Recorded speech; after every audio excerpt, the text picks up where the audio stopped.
കാലം മുന്നോട്ട് സഞ്ചരിക്കുമ്പോൾ ഒരുപാട് മാറ്റങ്ങൾ നമ്മൾ അനുഭവിക്കുന്ന സംവിധാനങ്ങളിൽ വരും. ആശുപത്രിയിൽ പോയാൽ പണ്ടത്തെ പോലെ ഒരു MBBS ഡോക്ടർ അല്ലെങ്കിൽ അങ്ങനെയുള്ള സംഗതികളൊക്കെ മാറി പിന്നീട് സർജൻ എന്നൊക്കെ പറയുന്ന സ്പെഷ്യലൈസേഷനൊക്കെ അന്നൊക്കെ ഉണ്ടായിരുന്നു. ഇപ്പോൾ അങ്ങനെയൊന്നുമല്ല. ഇപ്പോൾ ഓരോ അവയവങ്ങൾക്കും ഓരോ ഡോക്ടർമാരാണ്.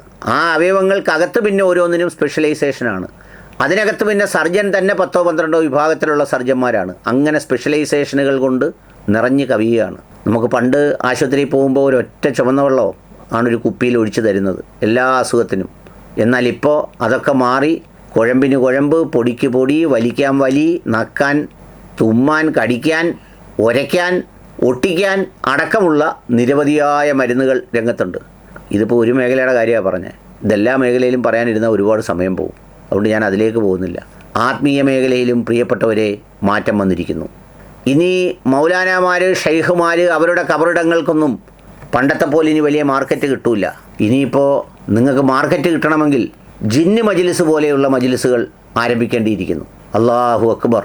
ദേ കർണാടക അതിർത്തിയിൽ ജിന്നിൻ്റെ ആ കേന്ദ്രങ്ങളുമായി, ജിന്നുകളുടെ സേവനങ്ങളുമായി ദേ ഈ മൗലവി എത്തിക്കഴിഞ്ഞു. ഈ മൗലവിയെ നിങ്ങൾക്ക് പരിചയം കാണും.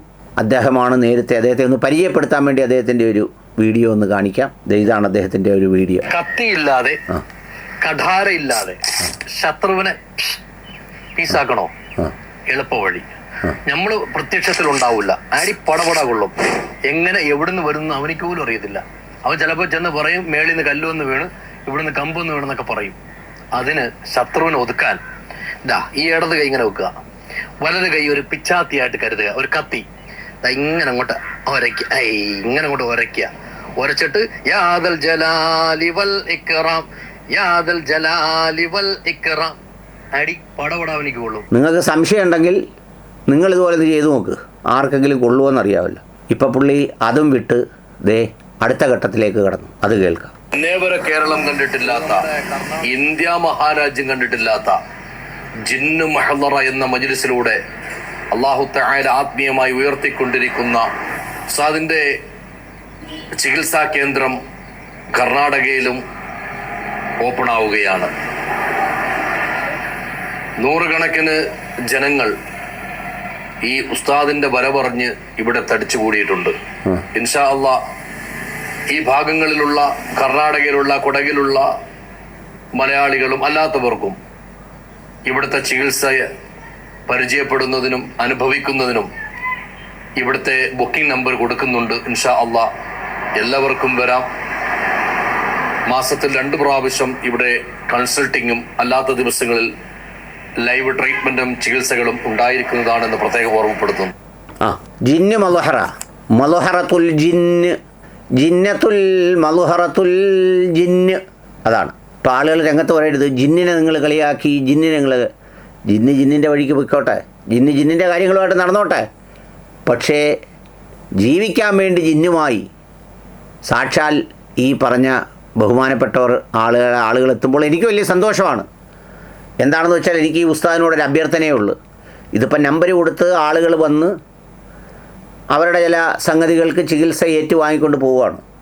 ഇത്തരം ചികിത്സകൾ ഇപ്പോൾ പല മക്ബറകളിലും നടക്കുന്നുണ്ട്. ഇനിയിപ്പോൾ അവിടോട്ടൊന്നും ആൾ വരത്തില്ല. ഈ സ്പെഷ്യലൈസേഷൻ പോലെ ജിന്നുണ്ടെങ്കിൽ പിന്നെ മക്ബറയൊക്കെ മരിച്ചു പോയവരാന്ന് പറയാം. ജിന്ന് ജീവിച്ചിരിക്കുക, ലൈവായ ചികിത്സയാണ്. അതുകൊണ്ട് എനിക്കൊരു അഭ്യർത്ഥനയുള്ളത്, ഈ ജിന്നിനെ ഈ വരുന്ന ആളുകളൊക്കെ കാശ് കൊടുത്തായിരിക്കുമല്ലോ ചികിത്സിക്കുന്നത്, മറ്റ് ചില പൊതു ആവശ്യങ്ങൾക്ക് കൂടി ഈ മലുഹറയിൽ നിന്നൊന്ന് പുറപ്പെടുവിക്കണം.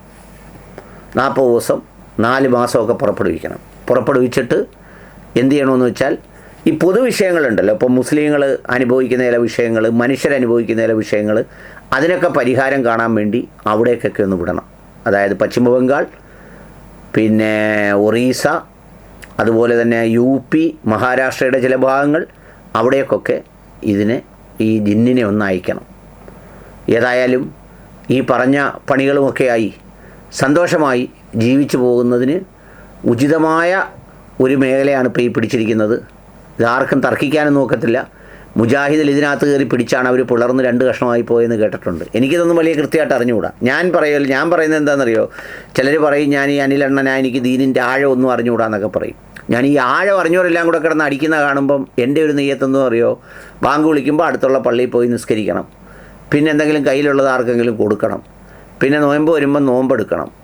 അതുപോലെയൊക്കെയുള്ള ചില സൽക്കർമ്മങ്ങൾ, സദക്കകൾ, നല്ല വർത്തമാനങ്ങൾ ഒക്കെ പറഞ്ഞ് അങ്ങനെ അങ്ങ് ജീവിച്ചു പോകണം. ഇത് ആഴത്തിൽ പഠിച്ചു പോയാൽ ഇതുപോലുള്ള കച്ചവട സാധ്യതകൾ കണ്ട് ഞാനും ഇറങ്ങി പുറപ്പെടും. ഇങ്ങനെ പഠിച്ചിറങ്ങിയവരൊക്കെ ആ പുറപ്പെടുന്ന വഴികൾ കാണുമ്പോൾ ഇന്നൊക്കെ ഞാൻ വിചാരിച്ചു, ആ ശിഹാബ് ചോറ്റൂരിൻ്റെയൊക്കെ ഇന്നത്തെ ഒരു വീഡിയോ ഒക്കെ കണ്ടപ്പോൾ ഞാൻ വിചാരിച്ചു, ഇനി അടുത്ത ദൈവം വരാൻ പോകുന്നത് ചിലപ്പോൾ ഹിന്ദി സിനിമയിലായിരിക്കും, സിനിമയുടെ നായകനായിട്ട്. നോക്കിയോ, നിങ്ങൾ എഴുതി വെച്ചോ, സിനിമയുടെ നടനായിട്ട് നായകനായിട്ട് അവൻ കയറി വരും. അത്ര തെളിഞ്ഞില്ലയോ? ഇവിടെ ഈ പറയുന്ന പോലെ വെയിലും കൊണ്ട് ചുക്കി ചുണുങ്ങി വരണ്ട് ഓട്ടോയ്ക്കും കൂലിപ്പണിക്കും പോയിക്കൊണ്ടിരുന്ന ആളുടെ ശരീരത്തിൽ നിന്ന് ഇപ്പം എന്താ രക്തം ഇങ്ങനെ തൊട്ടെടുക്കുക. തൊട്ടാൽ ഒരു കുപ്പി രക്തം കിട്ടും. എവിടെ കിട്ടും? ഏത് മേഖലയിൽ കിട്ടും? എഞ്ചിനീയറിംഗ് പഠിച്ചാൽ കിട്ടുമോ? MBBS പഠിച്ചാൽ കിട്ടുമോ? കിടന്ന് കഷ്ടപ്പെടുമല്ലേ അവരൊക്കെ. ഇതൊക്കെ എന്ത് സുഖമാണ്, നിങ്ങൾ കണ്ടില്ലയോ? നല്ല തുടുത്ത് വെളുത്തിരിക്കും. വേറെ കായികാധ്വാനമൊന്നും വേണ്ട, കഷ്ടപ്പാടില്ല. എങ്ങനെങ്കിലും കറക്കി മറ്റവൻ്റെ കയ്യിരിക്കുന്ന കഴിഞ്ഞ് എടുത്താൽ മതി. ഒരുപാടുമില്ല. ഇൻകം ടാക്സ് ഒന്നും കൊടുക്കുകയും വേണ്ട. ശമ്പളം വരെ തന്നാൽ ഇൻകം ടാക്സ് പിടിക്കും. ഇതങ്ങനെയല്ല, കിട്ടുന്നതൊക്കെ ലാഭമാണ്. ഇതുകൊണ്ടുള്ളൊരു സുഖം എന്തെല്ലാം സുഖമാണ്. ഒരു ഭാര്യയും മക്കളുമായിട്ടൊക്കെ ജീവിക്കാൻ കിടന്ന് കഷ്ടപ്പെടുന്ന സ്ഥാനത്ത് ഈ വരുമാനമൊക്കെ ഉണ്ടെങ്കിൽ 2 പേരോ 3 പേരോ ഒക്കെ ദീനിൻ്റെ സുന്നത്തനുസരിച്ചാക്കാം. ഏതെങ്കിലുമൊക്കെ പ്രദേശത്തുനിന്ന് കൊണ്ടുവന്ന് എവിടെയെങ്കിലും താമസിപ്പിച്ച് അങ്ങനെ ജീവിച്ചാൽ മതി. വീട്ടിൽ നിന്ന് ആരെങ്കിലും അറിഞ്ഞ് വഴക്കുണ്ടാക്കുകയാണെങ്കിൽ മാത്രമേ എന്തെങ്കിലും പ്രയാസമുള്ളൂ. ഇല്ലെങ്കിൽ നല്ല സുഖമായൊക്കെ കഴിഞ്ഞു പോകാനുള്ള മാർഗ്ഗങ്ങളും ഏർപ്പാടും എല്ലാം ബർക്കത്തുള്ള പണം കൊണ്ട് അള്ളാഹു താല എത്തിച്ചു നൽകും. കാരണം ജിന്നിനെയാണ് പിടിച്ചിരിക്കുന്നത്. ജിന്നിനെ പിടിച്ചാൽ ഇനി അപ്പുറത്തൊരാളിനെ പിടിക്കാനില്ല. അതുകൊണ്ട് ഞാനും നിർത്തുക, എനിക്കും പേടിയാവുന്നു.